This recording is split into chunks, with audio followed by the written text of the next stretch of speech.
So I stated that I'm making a series that's really real about my mission.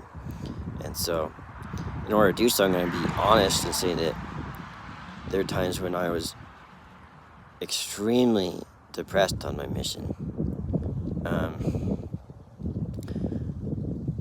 For a long time, and including when I was on my mission, you could only email family once a week and only call twice a year.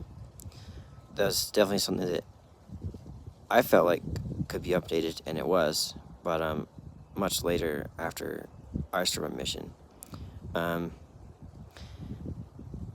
And because, you're with strangers all the time, including the other missionaries, most of the time you haven't met these people before you're out there, or before you're their companion and have to be with them all the time.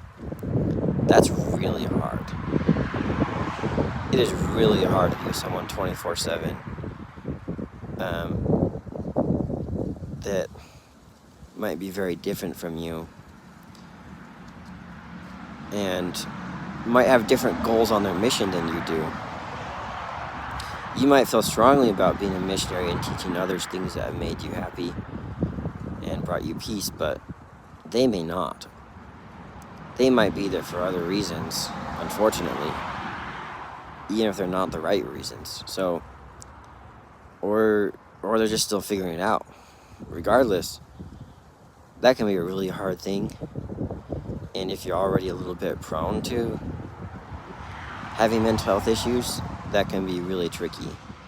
Especially since there's a lot of pressure, and for good reason, to be obedient and follow rules as a missionary. One, because there's a lot of eyes watching you all the time, and also because you need to be living a certain way in order to have the Spirit with you and be a good teacher.